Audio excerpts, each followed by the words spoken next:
have hit record. I am recording. Oh, I feel different now that we're recording. There's like a special magic that just like whooshed over us. Oh, yeah, whooshed is really the word, isn't it? Yes, suddenly my wrinkles are gone. I'm like that filter that makes you look fuzzy and dewy, but not in a gross, sweaty way. Not the Sybil Shepherd way.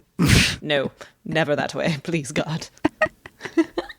Shall we? I'm sorry, I can't see you with all the fog in front of your face. My gosh, it's like I'm looking at you through gossamer. You're so young. Who are you? Ready graphics? Ready theme? Good evening. For your information tonight, Hi, I'm Jessie Mullins. And I'm Lauren Milberger. And this is FYI. The Murphy Brown Podcast. Calling Do Her Smile, man, it saves the world every time it lights up. We're so loopy today. Oh, Phils. Oh, hello, friend. This is a family that looks good in red and blue. And on today's episode, We'll be talking about Season 2, Episode 11, Brown Like Me, Part 2. I'm going to move you so I can see your beautiful face. Oh, it's real nice today. I've tried really hard for you. Is it the glow of meeting a certain someone? Oh, Liz Bay. My Liz Bay. She's amazing. There's just, good public speakers, man. I could lip sync along with the majority of her stump speech. There is nothing like watching someone who has the power of their conviction.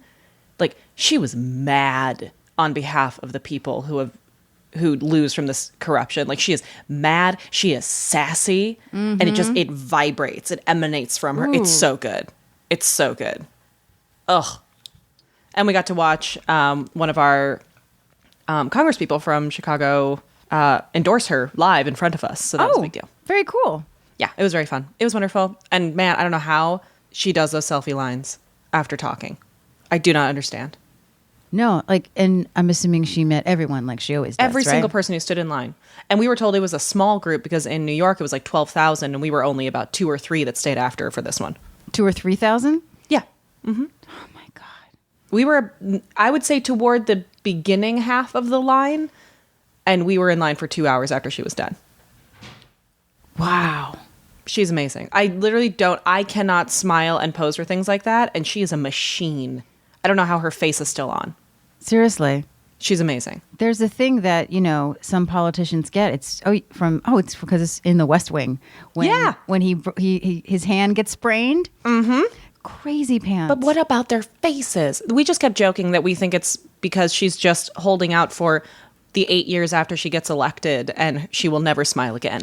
So she's just holding on to the joy while she can because it will balance out in the end. Well, Dana Carvey said when he did the Wayne's World movie, because he never had to smile his face like that for that long because the sketches were so short, that he literally would soak his face in ice water at the end of the shoot days. Yeah. Oh, she's wonderful. Oh, she's wonderful. It's a great way to start our episode. Right? Women. Woo! Yes. Smart, intelligent, angry women.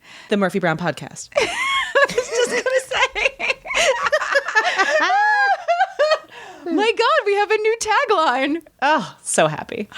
I'm Lauren Milberger. Hey, I'm Jessie Mullins. And welcome to part 2, which we really already said, but there's really no way to transition these episodes when we have an opening.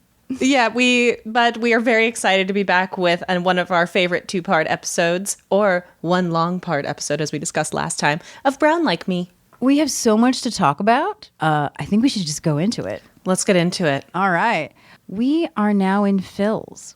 Miles is talking to Phil and how everything worked out. His insurance was covered, and now he has a brand new bumper.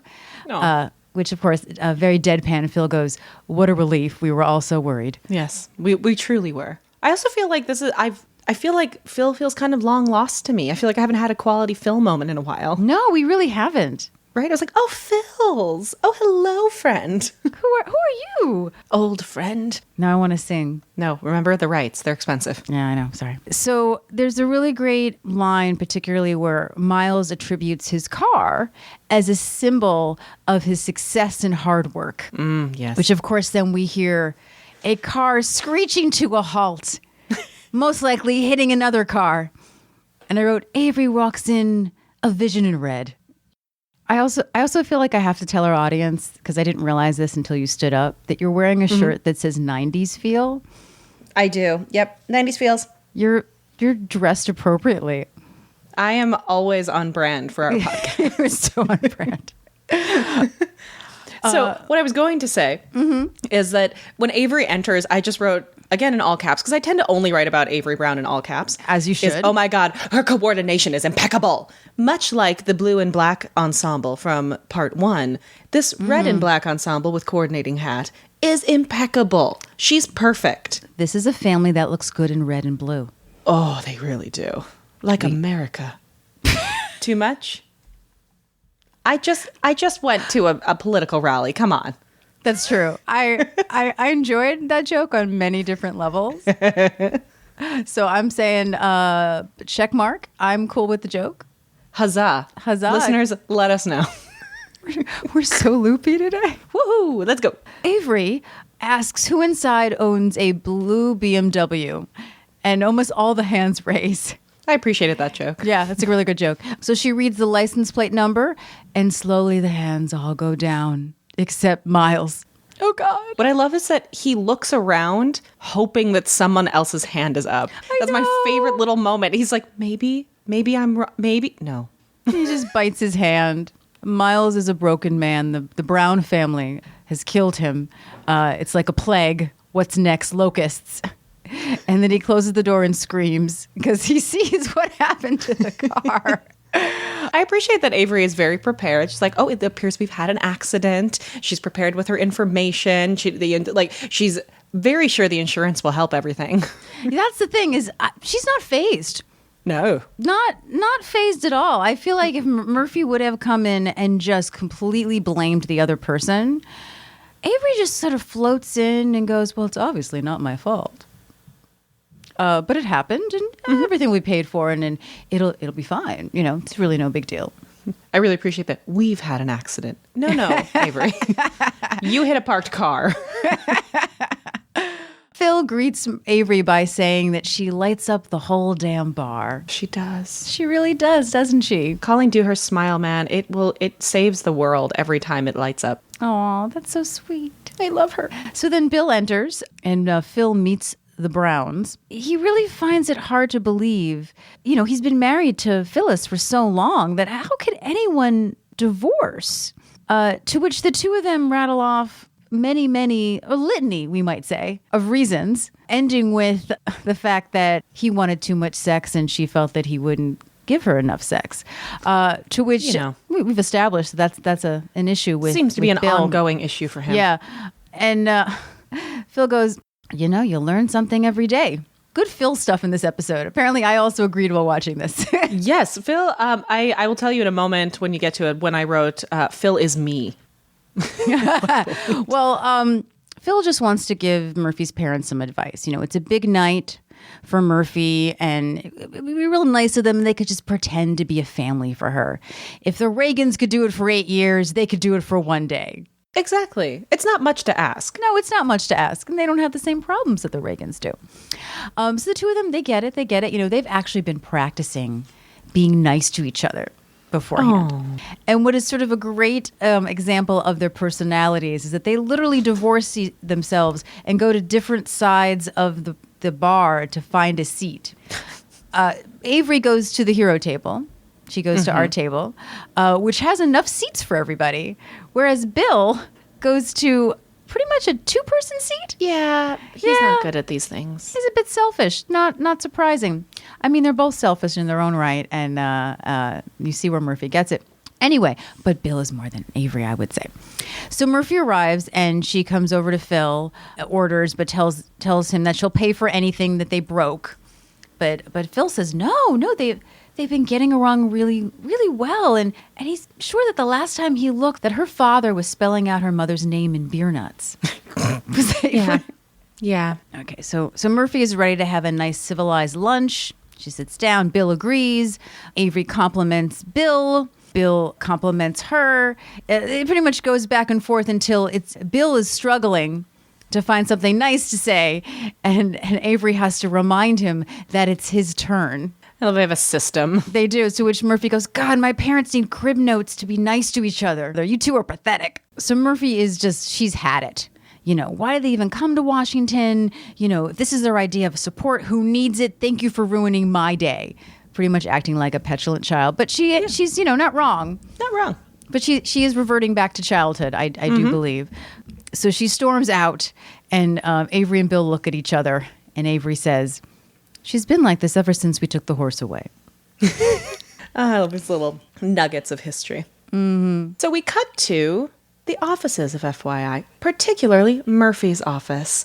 And we're zooming out on what appears to be young Billy Jr., sitting in his little, what are they called? I want to call it a saucer, but they're not that at the time. But the little baby seat. Yeah. Where you can bounce and sit up. And he is being watched by my dream babysitters of Corky and Frank. Frank has a red bucket on his head, a toy phone that's on the wheels from back in the day. I'm sure it's Fisher-Price. Corky is leaning in with one of those fireman Dalmatian puppets. And I wrote, I think I had most of these items as a child. Same. Definitely the phone. Definitely had the phone. Oh, yeah. And that particular puppet of the fire Dalmatian is the little Dalmatian with the little fireman's helmet on. I feel like that was a very specific 80s, 90s image of the Dalmatian that lived in the firehouse. Was it a cartoon maybe? I think it was also part of a lot of the stop, drop, and roll stuff as we were being raised. There were always that Dalmatians at firemen or firehouses, that kind of thing.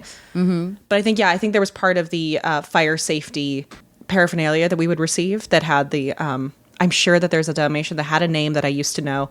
Someone's going to comment on it, but that was familiar to me.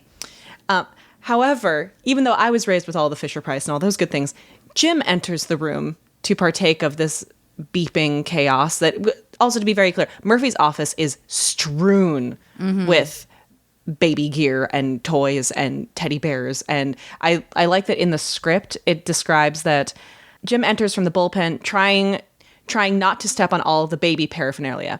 There are open baby food containers, travel cases of diapers, baby powder, a portable playpen, and toys everywhere. The props department really got that to a T.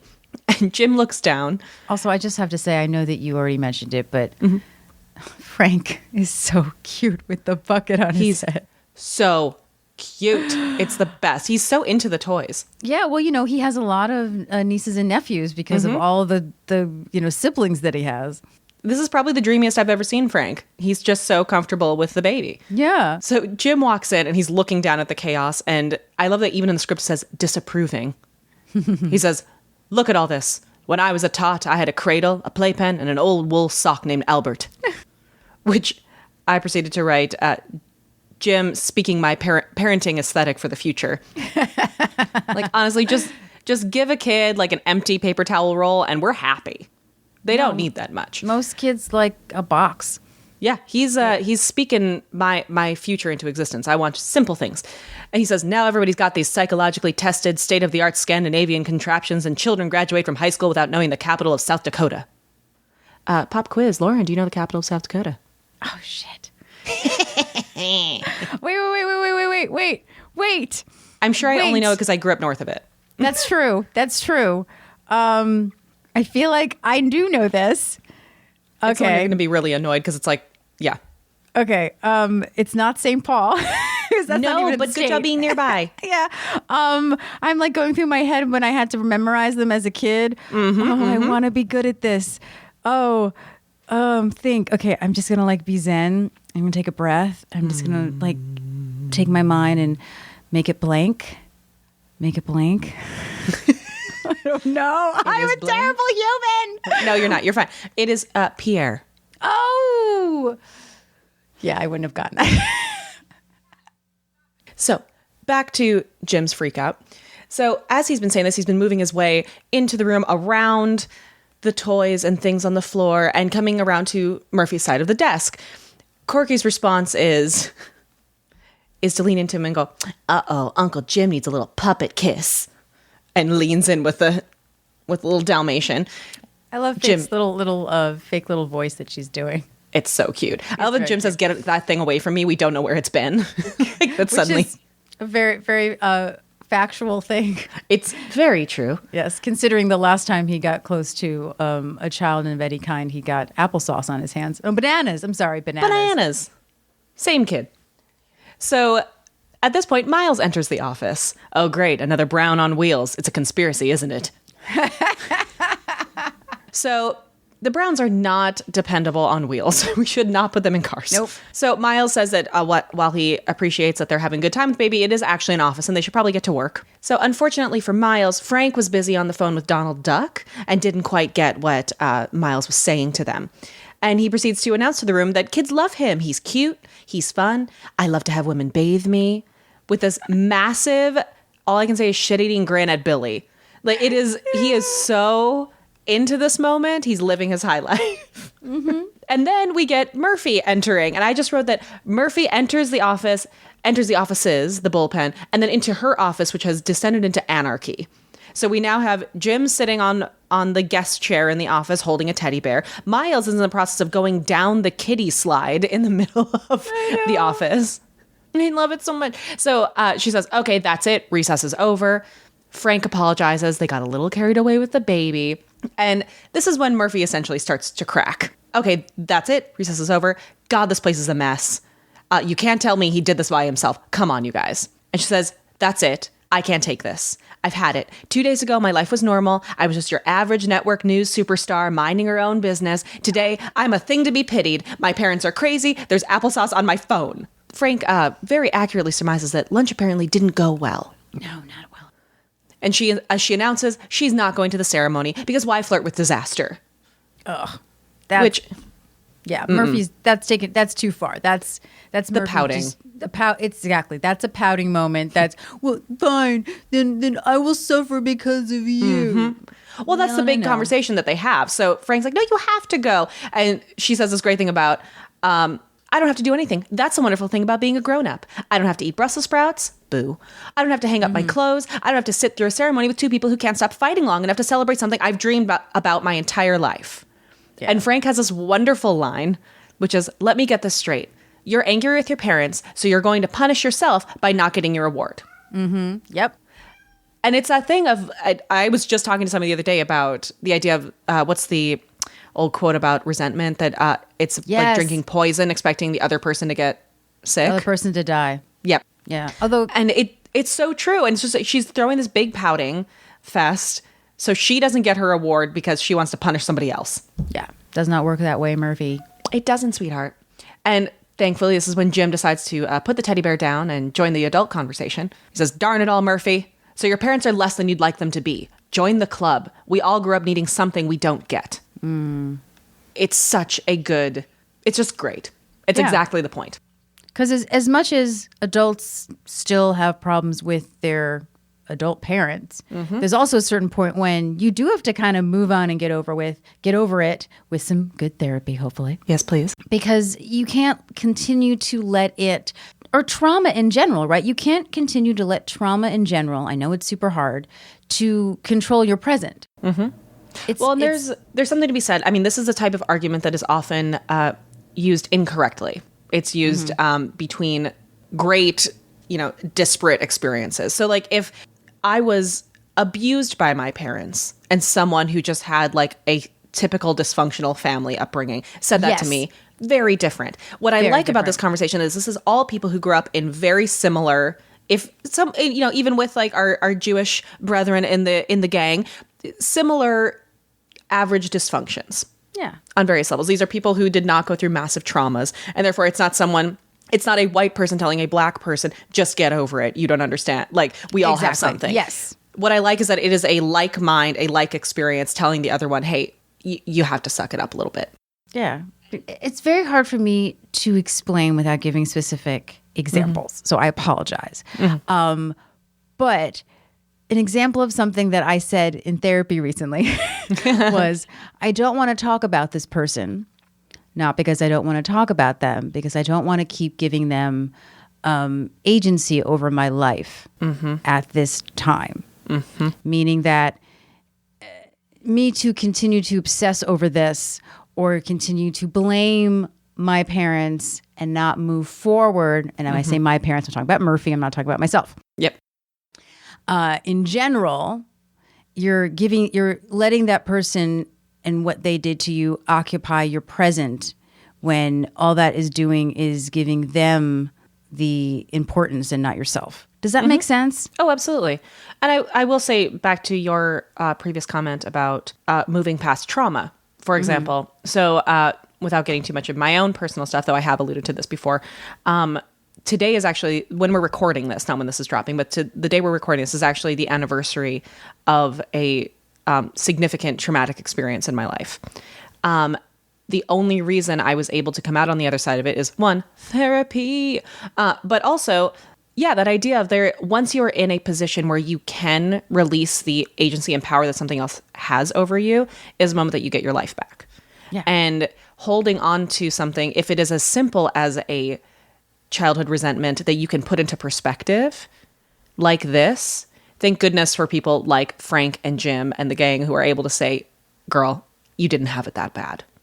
The fact that you have the opportunity to put something behind you and move on is a gift. And sometimes you have someone like Frank who has his own issues, whereas he might not be able to see it in himself, but he can do it to Murphy. And the other way around, sometimes you need the perspective of a friend who is outside of it, who has similar experiences, but it's harder when it's yourself.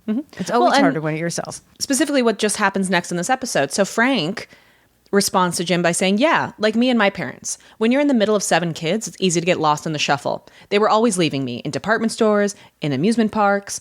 The first few times I chalked it up to coincidence, but after a while, I don't care how healthy you are, you think, hey, there's a pattern here. So because of this, I now want a spin-off flashback Home Alone type movie. Oh, yes. With Frank Fontana. Frank just in a mall. Yeah. Or in the Plaza Hotel. But not with Donald Trump. But still with Tim Curry. Yes. So Jim responds with his own example, which is that the biggest show of affection he ever got from his father was a firm handshake. You think I'm stiff. Compared to him, I'm Pinky Lee.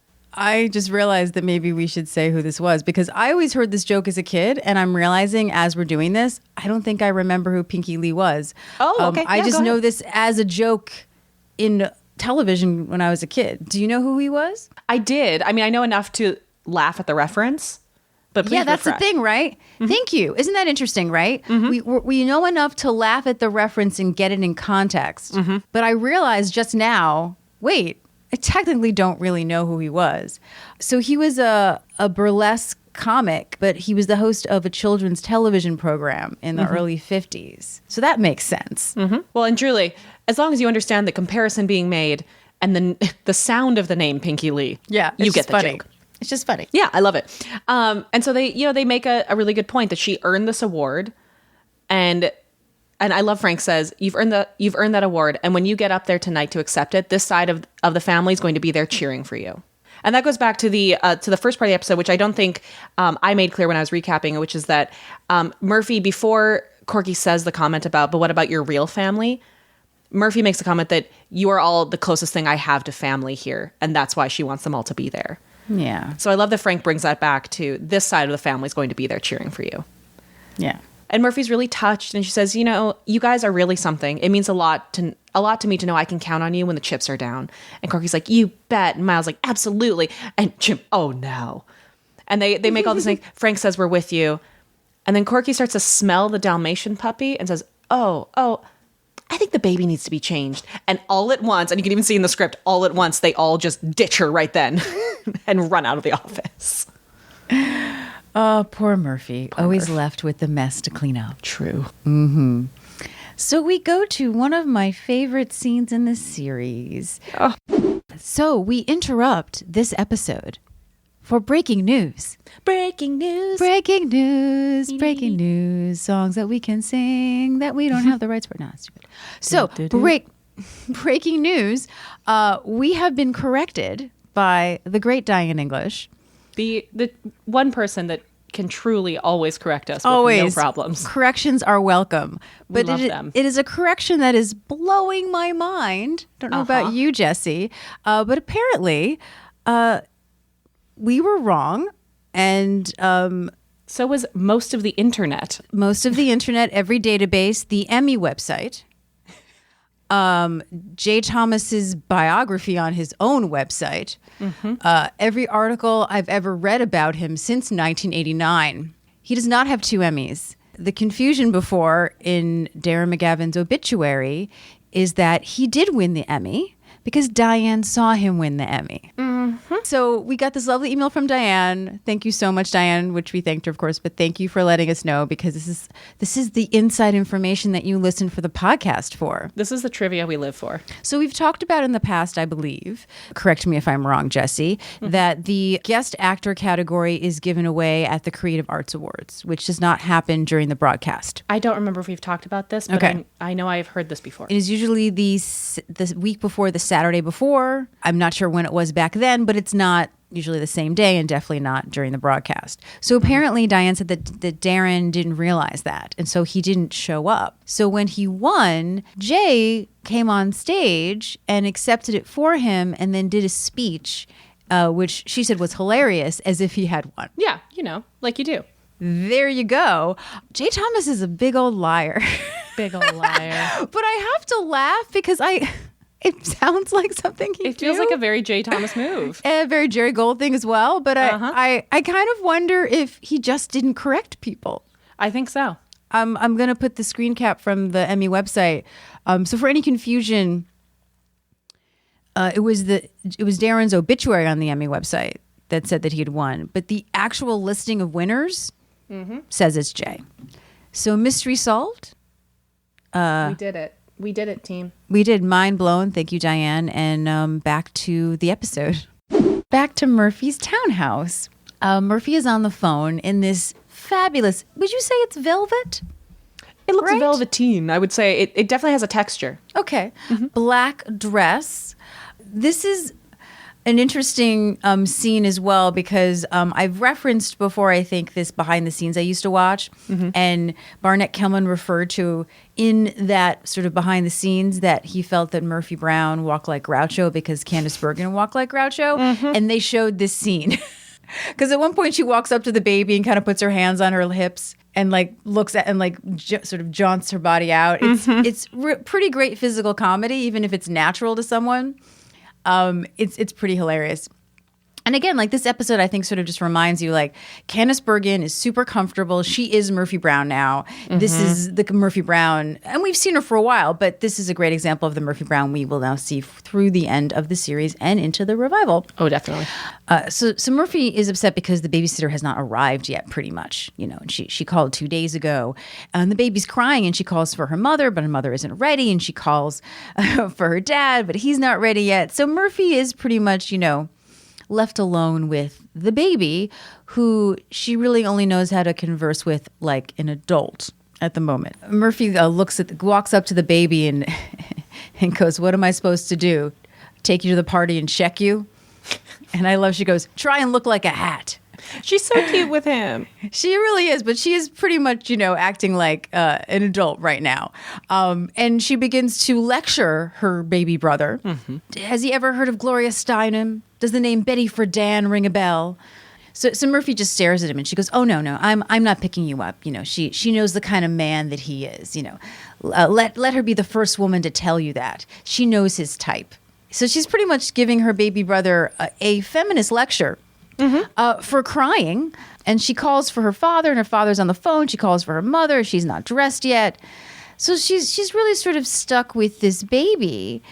And the next thing we know, Murphy is literally holding the baby and singing "My Guy" by Mary Wells, and really sort of getting into it and enjoying it, and beginning to converse with her baby brother like the baby that he is. It's so cute. It's super, super cute.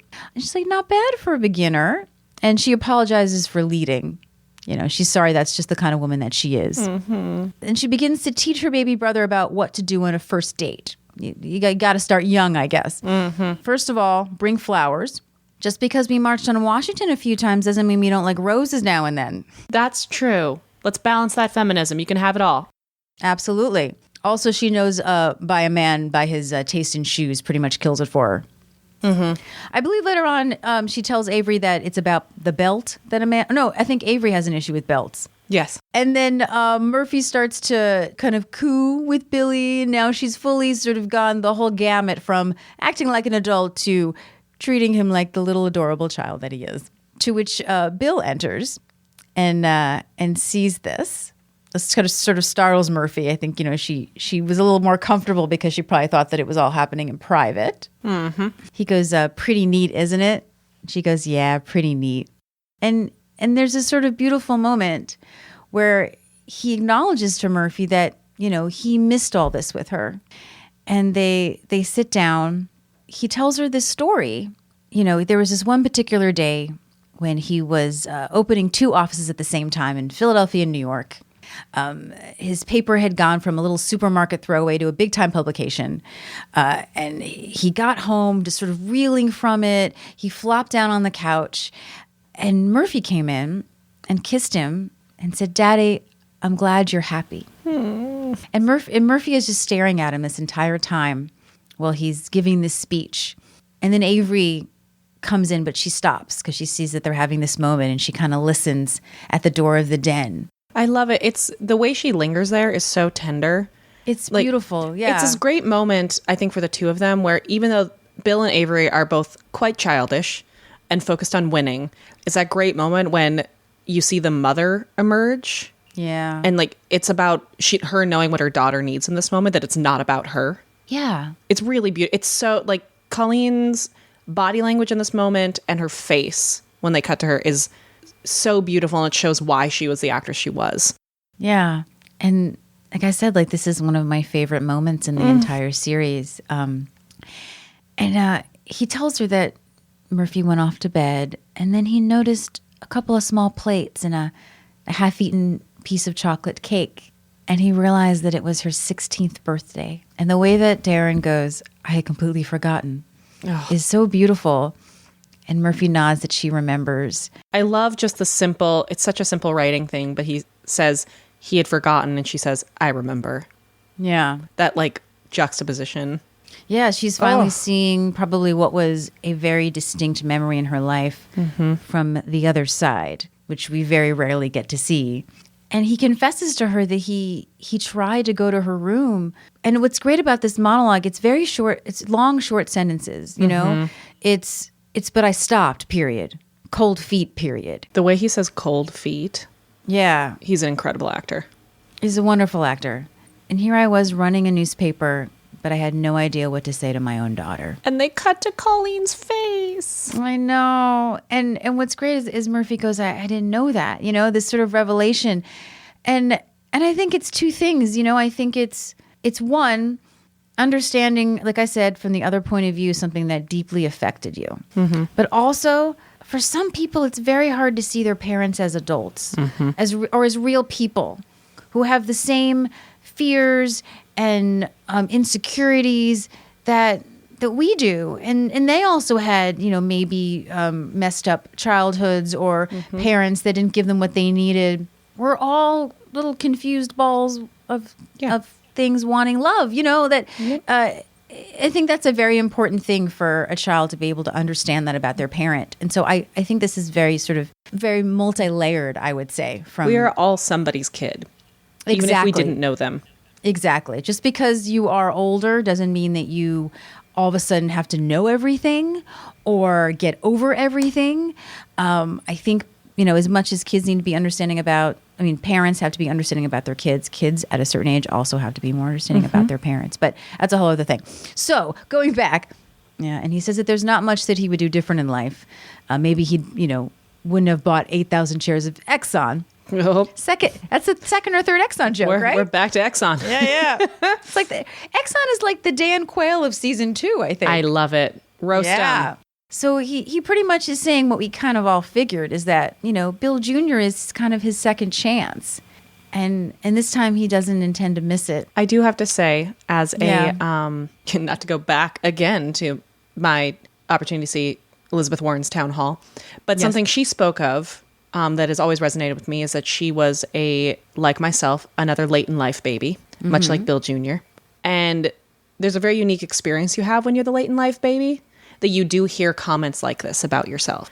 And this is something that I have heard growing up about how I was as someone who was born into a family that had teenagers. And then I come along, I have heard comments from various members of my family about how I was the next chance and the chance to do it again. Aw, that's a lot of pressure.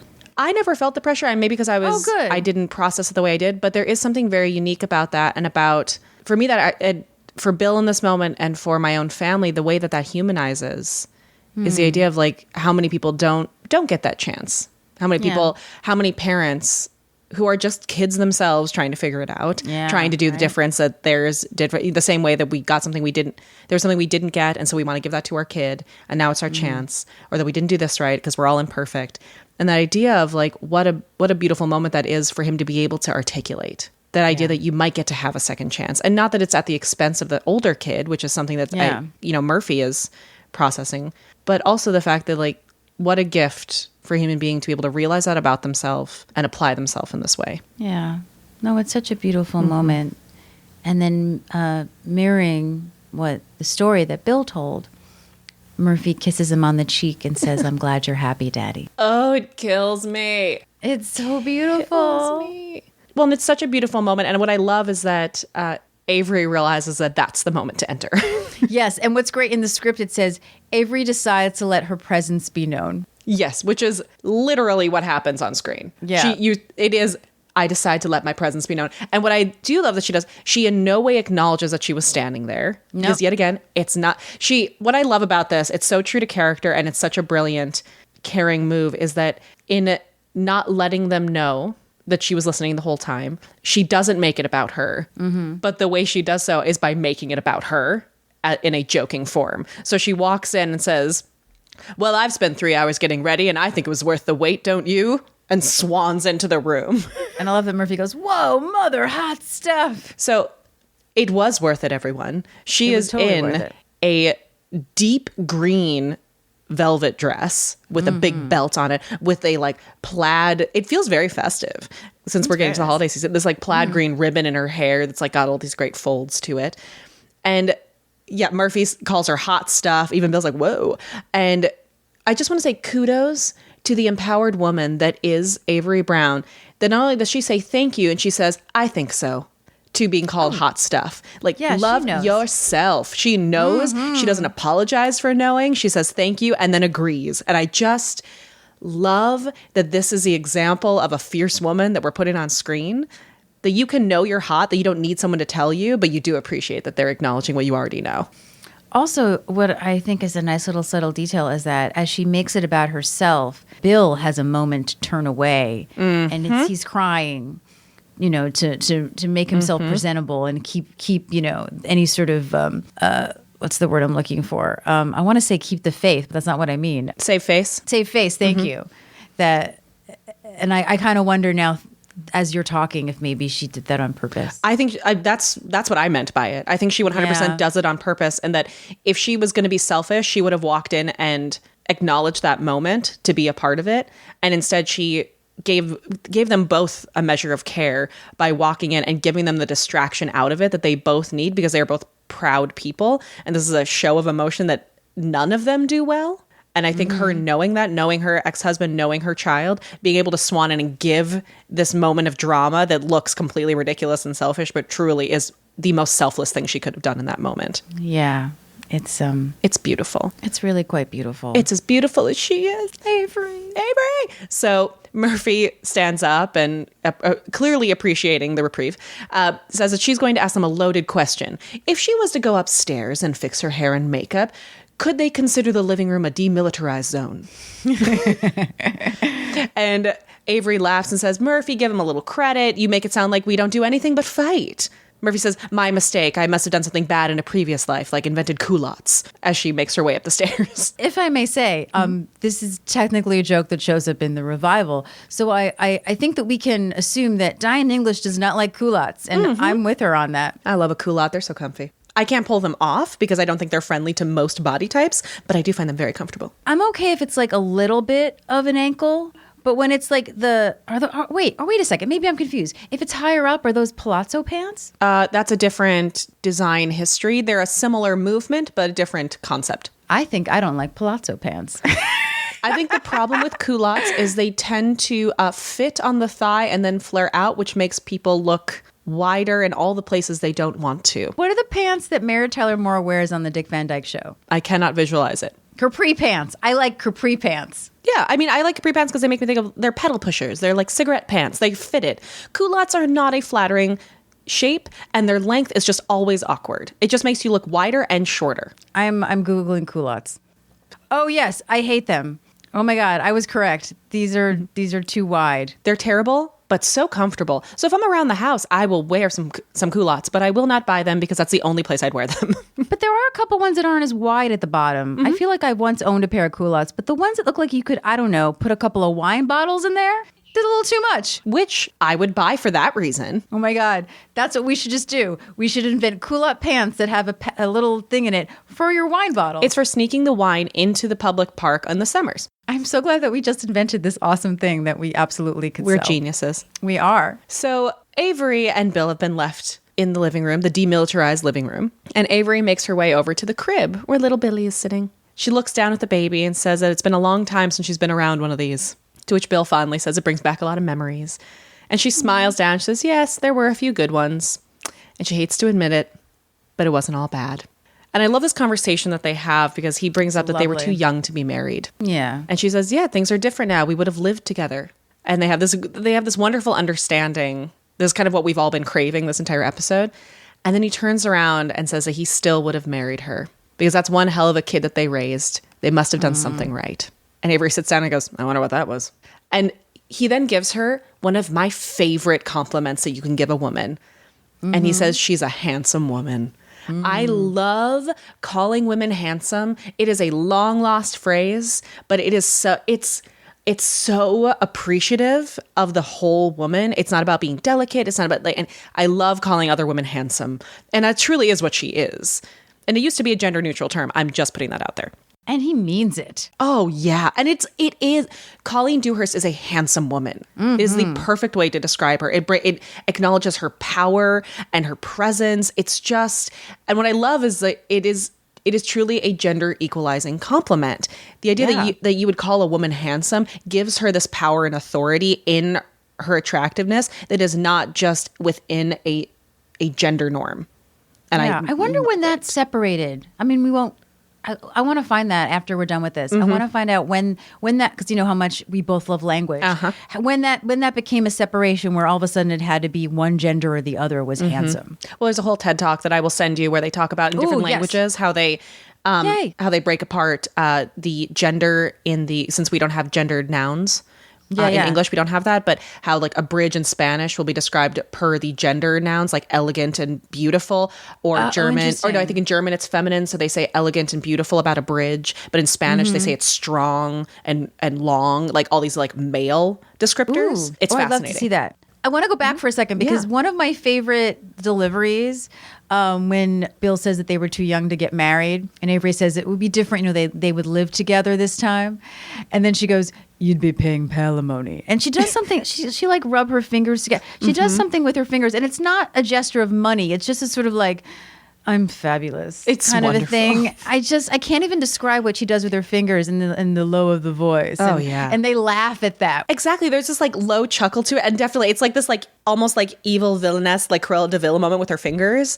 That is, it also implies that like she would have won the legal fight for him to have to pay that. You know?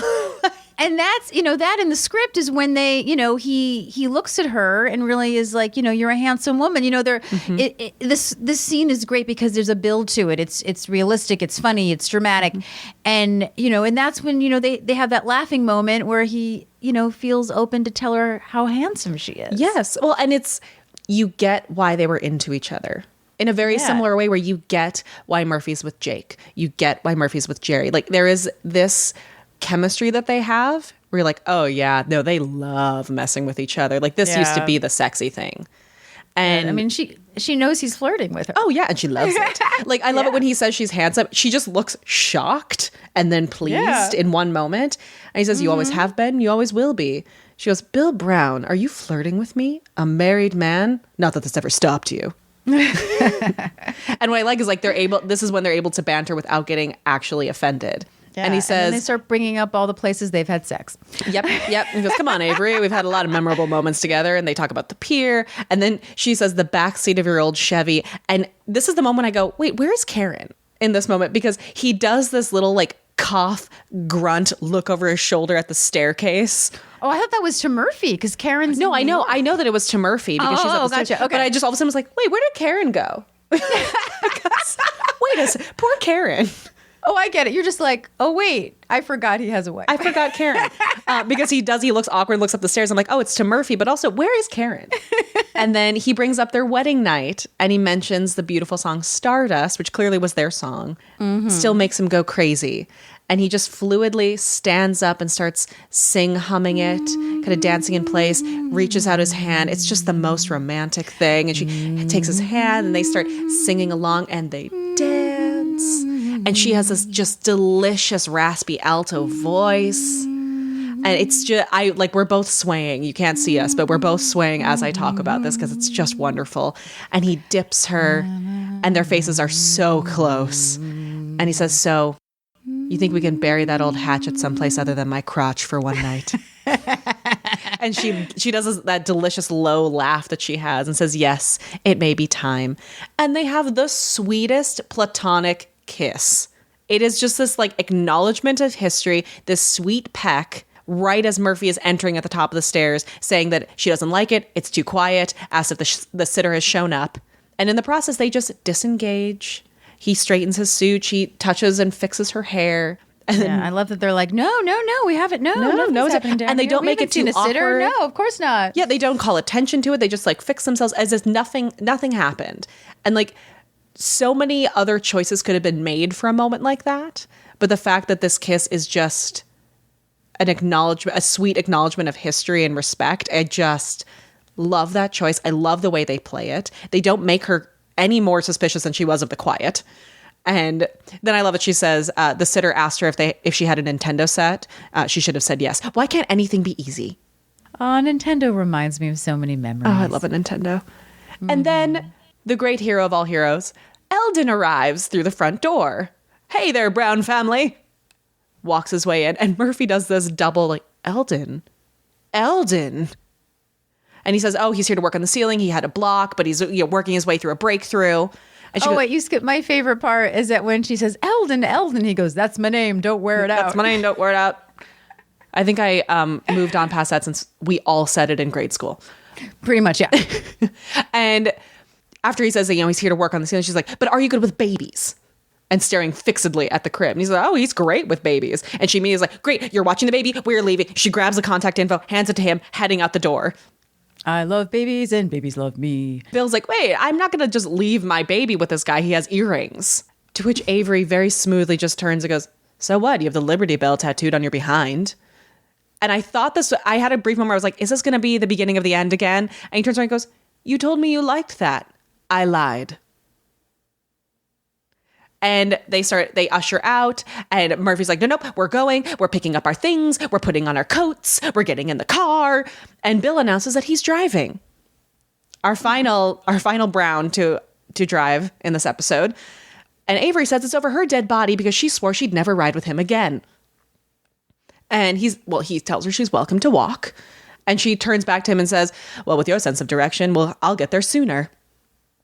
And in the best exit, he laughs, gives her like a little football tap of the butt and says, still wearing that iron girdle, huh? And they're off. Can I ask real quick, do you find that this kind of fighting, though, is a little different than before? No, that's the whole point. This is the same. This is right. This is the fighting I was talking about, where this is the good fighting.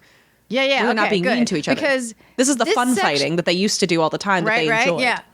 Exactly. Mm-hmm. So good. I'm glad it's not just me, because I feel like this section also shows, oh, this is where Murphy gets it. Exactly. Well, that's why I love that. Like the Liberty Bell's like, oh no, are we going backwards? And nope, we're just now in the comfortable play fighting. Yeah, because this is the same kind of foreplay that Murphy likes. Exactly. As well. And this is what I think for her, this is what she grew up idealizing. Was when things were good in her family, that's what it looked like. But also that's what she sees as a relationship, is people who fight to banter, and it's not always a good thing. And her good memories of that are that. Like, that's what they looked like when they were good. It does make me really wish that I could be just next to them at the table for this entire award ceremony they're going to on this note, because you can just imagine the way they're heckling quietly to each other. Yes. And they all exit out the front door. And then we get our early preview of Eldon with baby Avery. Yes. It just made me so happy. That whole thing about going back and watching things in hindsight. Just oh, this is when we all knew it was going to be okay with baby Avery. And Eldon is picking up the boy and he says, "Hi, I'm Eldon. What do you want to be when you grow up? A painter?" And walks him around. It's he wants to show him some work he's been doing. And he walks him over, and instead of pointing out the ceiling, he walks him over to the actual walls of the home. And says, "Now look, this is good." And he tells him this is what good painting is. No bubbles, no tape lines. Do you see it? That's called a matte finish. Can you say matte finish? And starts walking him. And we just fade out on Eldon walking him around the home, showing him what good painting looks like. Yeah. As we hear one of the most famous, or one of the, I should say, but more towards a modern audience, recording of Stardust. Oh, do you want to talk about Stardust? I'm going to talk about Stardust. So Stardust, even though some people will spell it as one word, is actually technically two words. Stardust. Stardust, one word, is a wonderful novel written by Neil Gaiman. Oh, yes, I've heard of it. I have not read it. Paul McCartney has said that Stardust is the one song he wished that he had written. Oh, dreamy. I, as a child, first knew this song because it's one of Bette Midler's favorite songs. And she's a big fan of the composer. And I say that because there are several stages to the song which are fascinating. The original song written by Hoagy Carmichael without the lyrics was just an instrumental, which is still beautiful. Later on, the lyrics were added, which I will go into in a moment. Bette Midler has a fireplace in, I don't know if she still has this home, but when in the 90s, a home in California. And she had the lyrics from Stardust engraved sort of on the opening of this hearth. Because it's her favorite song. And so that's how I first knew this song. And then also learned more about Hoagy Carmichael. But honestly, until this podcast, I really did not know anything about Hoagy Carmichael, I realized. Thought he was Jewish. He's not. Hoagy, also his real name. Not a made-up name. No. It's a nickname. He was born Hoagland Howard Carmichael. The lyrics, by the way, that she had on the hearth are, "And now the purple dusk of twilight time steals across the meadows of my heart," which is beautiful. John Edward Hayes, who's the curator of the American music for the Smithsonian Institute, has called the song the most recorded song in the history of the world. And that right there qualifies as the song of the century, of course, the 20th century. It was recorded more than 13,000 times as of 2008, by the way, beginning as an instrumental in 1927, as I mentioned. So the song became quite popular. It was far more quick and tempoed and pace. So it was slowed down in 1929 when Mitchell Parrish added lyrics. And I find it very interesting because everyone always refers to the song as a Hoagy Carmichael song. So I was shocked to find out that someone else had written the lyrics. Yeah. When people talk about the lyrics being so brilliant. And I was a little sad about that this person perhaps has been lost. Now, Mitchell Parrish also helped write lyrics to songs like Sophisticated Lady, which was, this is a Duke Ellington jazz classic in 1932. That's a good mind. Also worked on other Carmichael songs, including Moonlight Serenade. And he adapted the English version of Volare. Dang. Interesting, right? Yeah. And they both came from completely different worlds. You know, Carmichael was born in Bloomfield, Indiana, and really kind of, became the example of the American songwriter from the salt of the earth kind of a guy. Whereas Michael Parrish, who originally was born Michael Heyman, and I hope I say this right, Pashalinski. Now, some people say that he was an immigrant from Lithuania, and some say he was born here. But still, was either born here, or came over when he was 1 year old. Gotcha. People are not actually sure which is right. But let's just say a Jewish Lithuanian immigrant. Now, Hoagy Carmichael was considered the most successful Tin Pan Alley writer of the 20th century, as I've sort of already alluded to. And then let's just say that Michael Parrish was also one of the, influential lyricists. Other songs that you may know from Hoagy Carmichael, Heart and Soul. Oh, really? Yes. Wow. Now, and the interesting thing about Heart and Soul is that technically the version that we know when people play two-sided piano is a little bit fudged. It's not the exact thing, but it's the opening of Heart and Soul. There are lyrics to it. It was a very popular song. Songs you may know are Georgia on My Mind, Up a Lazy River. And I feel like people probably know Two Sleepy People from the soundtrack of A League of Your Own. That's definitely mine. Yeah. Now, this version that you were going to talk to a little bit about is sung by Nat King Cole. So today, the Nat King Cole version is really sort of the most known version. It's from 1957. But it's not what you think. It wasn't at the time of this episode in 1989, perhaps not really the most famous version. Maybe for people who grew up in the 50s, like Diane, it would be, right? But most people feel that the reason this version has become the most known version today in the 21st century is because of the 1993 film Sleepless in Seattle. Yeah. So that was interesting too, because you and I would have grown up with this being the popular version. And that's the assumption. Oh, well, that's why Diane used it. Not necessarily. This was a couple of years later. So I find that quite fascinating. Now, we don't have time to talk about Hoagy Carmichael's entire career. He appeared in movies. A lot of his songs were lost, unfortunately, because he did them in films and the studio wouldn't let them put it on airplay, unfortunately, so they didn't become as popular. I definitely recommend reading more about Hoagy Carmichael. He was an amazing songwriter and really helped shape, I think, music in the 20th century. Yeah. And now Jessie is going to give us a little background on the amazing Nat King Cole. Oh, Nat King Cole. I'm sure like most people grew up feeling like he was very special to me because he was, one of the greatest performers of a generation, let alone the 20th century.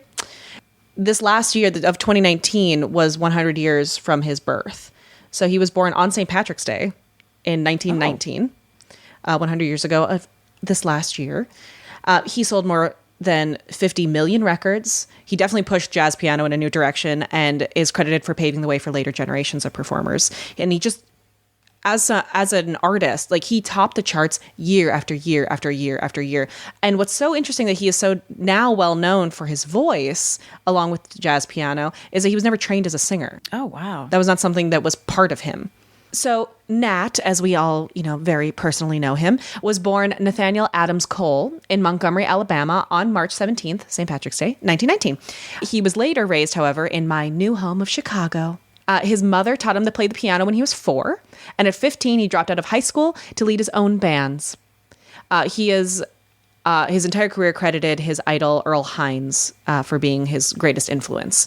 We don't have time to talk about the great Earl Hines, but definitely go check them out. By the time he was 18, Cole was living in Los Angeles. He was married, and he was fronting a little nightclub act called the King Cole Trio. It featured guitar, bass, and piano, but not a lot of vocals, which is something I find very interesting.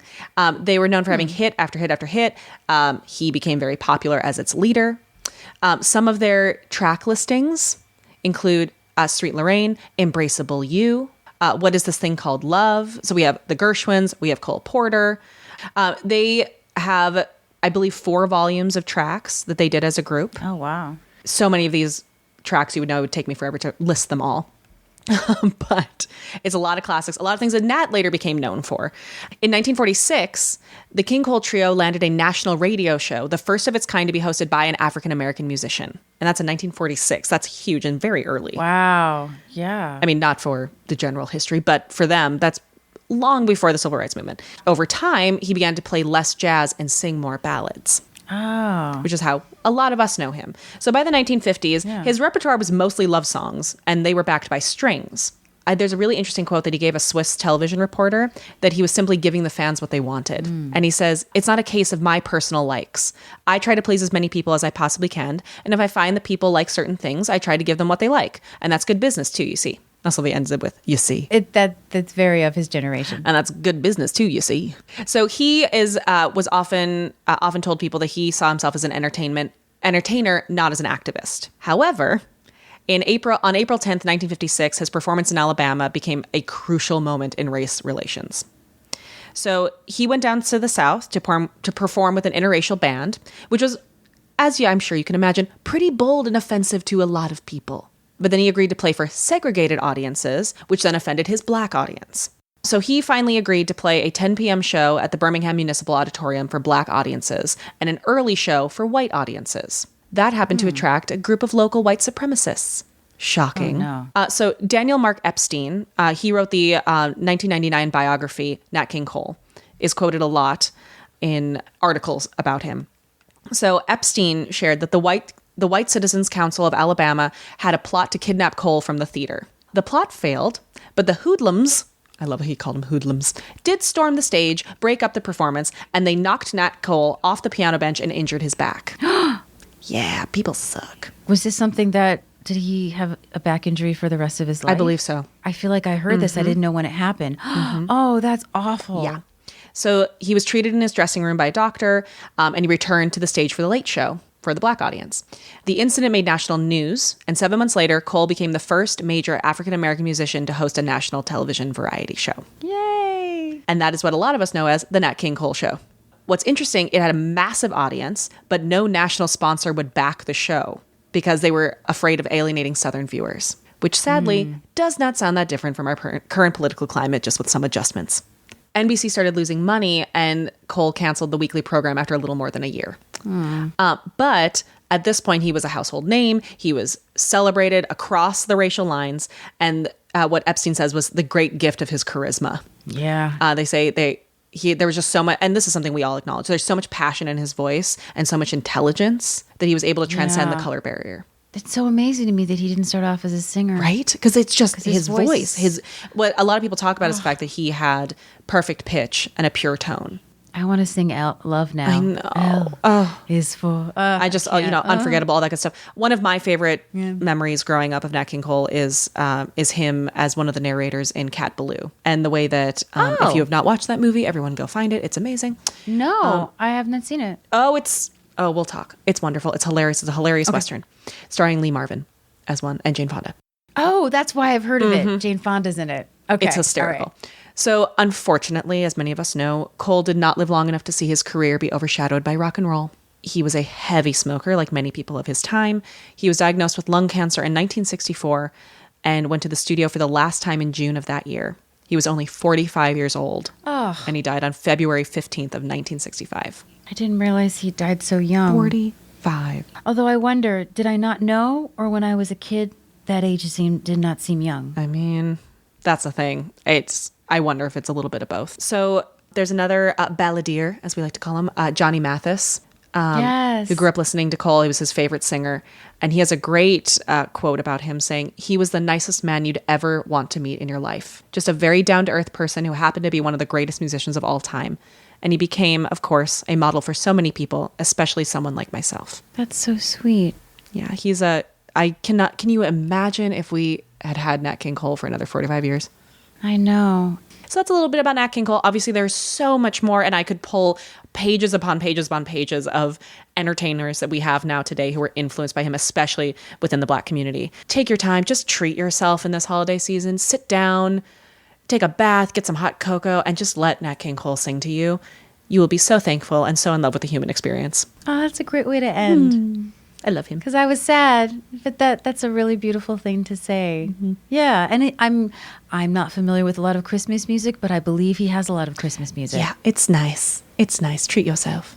Even if you don't celebrate that particular holiday, treat yourself to his voice. Yeah, and the love songs, just as good and soothing with the bath. Mm-hmm. Mm-hmm. On that note, while you're hanging out, don't drop your phone into the bath, but perhaps visit us on social media. Ooh, that's a segue. Oh, thank you so much. 2 thumbs up and a smiley face emoji for that. Yes, we are everything at Murphy Brown Pod. Primarily Facebook, Instagram, and Twitter. We have a good time there. You can also find our website is murphybrownpod.com. And if you'd like to help support the podcast so we can literally do this, it's murphybrownpod.com/donate. And we'll see you next time for another edition of FYI, the Murphy Brown Podcast. So Avery says something nice to Phil. And I'm sorry, Phil. I keep saying Phil. I want Phil and Avery to be married, apparently. I know. I love them.